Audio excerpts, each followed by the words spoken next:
Olá, Deus abençoe sua vida, mais um dia, e hoje nós vamos ler mais 6 salmos juntos. Hoje, do Salmo 133 ao Salmo 138. Vamos lá para o Salmo 133, um salmo de apenas 3 versículos, mas um salmo muito lindo e um salmo que traz uma mensagem muito forte para mim e para você. Também um salmo de peregrinação, um salmo de Davi. O propósito é celebrar a unidade entre os irmãos. Vamos ler ele todo? Como é bom e agradável quando os irmãos convivem em união. É como óleo precioso derramado sobre a cabeça que desce pela barba, a barba de Arão, até a gola das suas vestes. É como o orvalho do Hermon quando desce sobre os montes de Sião. Ali o Senhor concede a bênção da vida para sempre. Davi vai começar essa declaração dizendo quão bom e agradável que os irmãos vivam em união. Qual é o ambiente que Deus está? É um ambiente de união. É um ambiente de união. Você tem uma casa onde há união, pai, filho, filho, pai, marido, esposa, marido. A bênção de Deus vai estar ali. Deus habita nesse lugar de união, de comunhão. E aí ele vai comparar a unidade ao óleo precioso sobre a cabeça que desce sobre a barba de Arão. E ele compara como o orvalho de Hermon que desce sobre o monte de Sião. Então essa declaração nos mostrando que a unidade entre os irmãos é uma bênção e agrada a Deus. Pastor, como que eu vou agradar a Deus? Tendo unidade. E não é fácil ter unidade, principalmente com quem pensa diferente, quem tem uma cultura diferente, quem tem uma criação diferente. É necessário um esforço, é necessário uma renúncia de ambas as partes para que haja união. Mas é nesse ambiente de união que Deus determina a sua bênção. O Salmo termina afirmando que ali o Senhor ordena a bênção e a vida para sempre. Pensando em unidade, pensando em união, no Evangelho de João, capítulo 17, verso 21, Jesus vai declarar assim: para que todos sejam um, assim como tu, ó Pai, és em mim e eu em ti. Que também eles sejam um em nós, para que o mundo creia que tu me enviaste. Então, a oração de Jesus sacerdotal, no Evangelho de João, capítulo 17, é sobre unidade. E ele fala que ele e o Pai somos um. Então, aonde houver unidade, a bênção de Deus vai estar. Aí podemos pegar Gênesis 11, o exemplo da Torre de Babel. Por mais que a motivação da construção da torre não fosse a correta, mas o próprio Deus vai dizer, o povo fala uma só língua e não há limites do que ele pode fazer. Quando há unidade, a bênção de Deus é derramada. Se você tem unidade na família, essa família vai avançar, essa família vai conquistar. Se há unidade na igreja, a igreja avança, a igreja cresce. A bênção de Deus está ali, aonde há unidade. Vamos para o Salmo 134, também um salmo de peregrinação, não temos o autor definido, também um salmo de 3 versículos que diz assim: venham, bendiga o Senhor todos vocês, servos do Senhor, vocês que servem de noite na casa do Senhor. Levantem as mãos na direção do santuário e bendigam o Senhor. De Sião os abençoe o Senhor, que fez o céu e a terra. Então um salmo também muito forte. O propósito dele é convocar os servos do Senhor a louvarem a Deus. O salmista começa com uma convocação aos servos do Senhor, que permanecem na casa do Senhor durante a noite para louvarem a Deus. E aí ele termina com uma bênção pedindo que o Senhor, Criador dos céus e da terra, abençoe desde Sião. Então é um salmo onde é invocado a bênção do Senhor. Venham, bendiga o Senhor, todos vocês, servos do Senhor. Se a gente vai lá na primeira carta do apóstolo Paulo aos Tessalonicenses, capítulo 5, versos 16 e 18, ele escreve assim: regozijai-vos sempre, orai sem cessar, em tudo dai graças, porque essa é a vontade de Deus em Cristo Jesus para conosco. Então, o que temos aqui, o Salmo 134, é um convite para louvar a Deus. E esse ensino é muito importante, o ensino de louvar a Deus. Ele continua mesmo durante a noite. Mesmo durante a noite. Ou seja de dia ou de noite, é um convite para estarmos adorando ao Senhor em todo o tempo. Vamos para o Salmo 135? Salmo 135 não temos um autor definido. O propósito desse salmo é louvar a Deus por suas obras poderosas e pela sua fidelidade.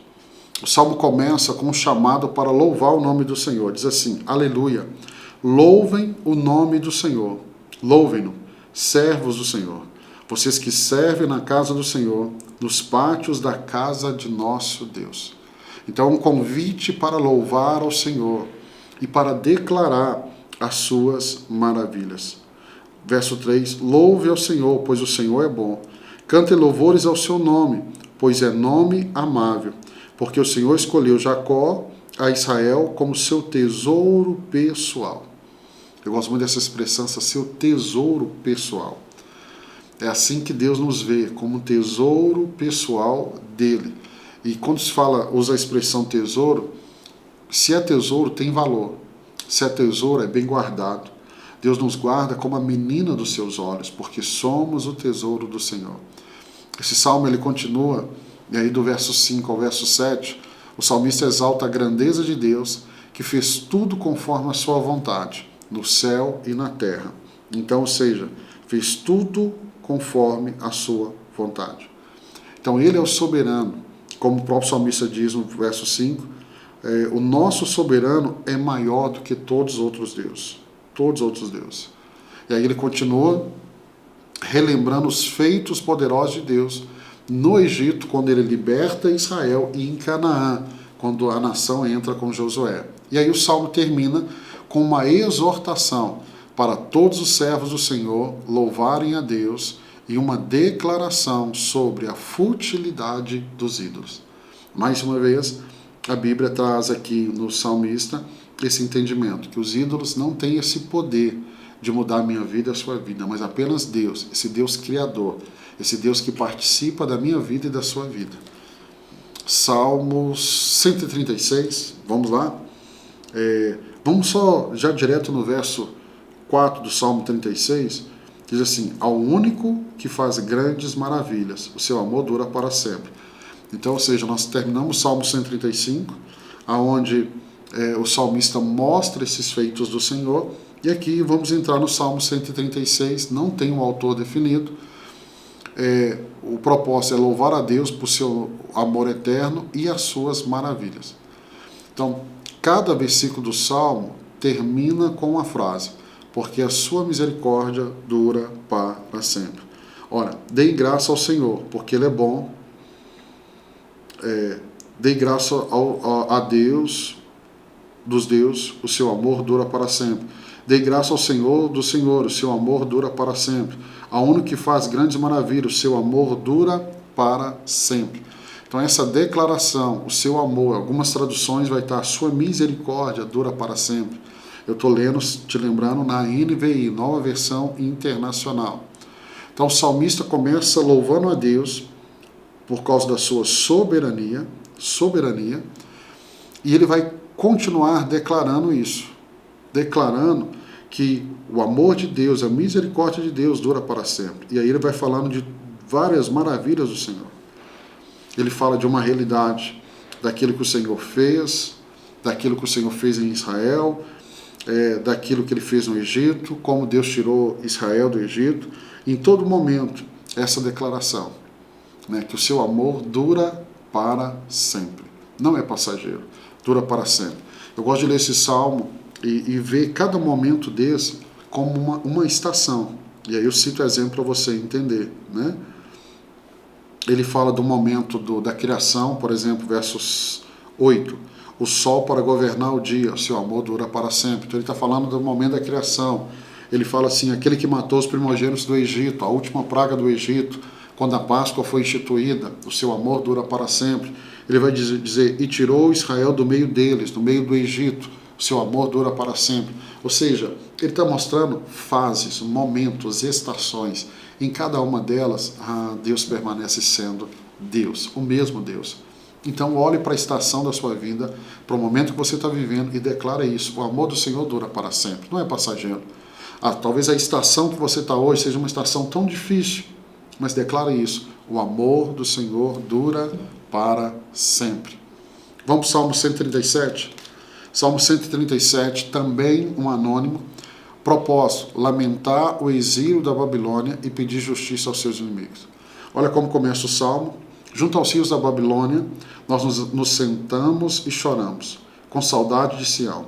E ali nos salgueiros, penduramos as nossas harpas. Ali os nossos captores pediam-nos canções, e nossos opressores exigiam canções alegres, dizendo: cantem para nós uma das canções de Sião. Eu gosto muito desse texto, porque ele fala do período do cativeiro da nação ali na Babilônia, mas é um momento que o povo deixou de cantar.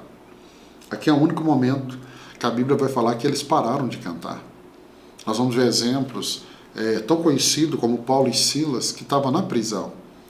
Mas mesmo na prisão, acorrentado, eles não pararam de cantar. A Bíblia diz que à meia-noite eles estavam orando e cantando. E todos os outros presos estavam ouvindo. Nós somos aqui o povo que canta em meio à adversidade. Canta em meio à adversidade. Nós não penduramos as nossas harpas. Nós não abrimos mão das canções. Não, nós cantamos em meio à dor, nós cantamos em meio à perseguição, nós cantamos em meio à tribulação. E por que nós cantamos? Porque nós cremos no Deus que nós servimos. Então, às margens, o povo parou de cantar. Eles estavam vivendo de uma lembrança de Sião. E aí, no verso 4 e 6, o salmista vai assumir um compromisso de nunca esquecer de Jerusalém. E aí esse salmo termina com pedido de vingança contra Edom e Babilônia por suas ações contra Jerusalém. Então, o que o Salmo 137 nos ensina? Uma mensagem tão forte: não pare de cantar, não pare de adorar, não permita que a dor feche os seus lábios. Em meio à dor, declare, em meio às lágrimas, declare, em meio à perseguição, declare o seu amor, declare uma canção ao Senhor. Vamos para o Salmo 138. Salmo 138 é um salmo de Davi. O propósito dele: louvar a Deus por sua fidelidade e por sua misericórdia. Davi vai começar o Salmo 138 assim: eu te louvarei, Senhor, de todo o coração. Diante dos deuses cantarei louvores a ti. Então, o que ele está nos dizendo aqui? Davi começa louvando a Deus de todo o coração. E diante dos deuses, e nós sabemos que só existe um Deus, é o Deus que nós servimos, é o Deus que se revela aqui nas Escrituras. E aí ele vai continuar o Salmo, depois do verso 1, verso 2 e 3, ele agradece a Deus por ouvir e responder suas orações, exaltando sua palavra e o nome. E aí Davi declara que todos os reis da terra louvarão a Deus, pois ouviram as suas palavras. E aí, Salmo 138 termina com Davi afirmando que, apesar dele estar no meio da angústia, Deus o vivificará e cumprirá os seus propósitos para eles. Então, voltando no que eu falei do Salmo 137, Davi entendia isso. Ele estava no meio de um momento de tanta angústia, mas ele declara a sua confiança. Este salmo é uma canção. Ou seja, Davi está cantando em meio à angústia. Ele não pendurou suas harpas. Então, Salmos 38 nos fala sobre isso. Aí eu quero declarar, eu gosto muito desse texto, Filipenses 1,6, que diz assim: estou plenamente certo de que aquele que começou boa obra em vós há de completá-la até o dia de Cristo Jesus. Isso é uma promessa. Se Deus começou, ele vai terminar. Então, em meio à dor, cante com essa certeza. Deus ainda não completou, ele ainda não terminou. Porque quando ele terminar, o fim será melhor do que o começo. Então, eu abençoo a sua vida. Terminamos mais 6 salmos. Eu quero abençoar a sua vida. Daqui a 2 dias, nós terminamos completamente o livro de Salmos. Deus abençoe você, Deus abençoe sua casa. Fica firme nessa leitura que tem sido tão edificante. Deus te abençoe.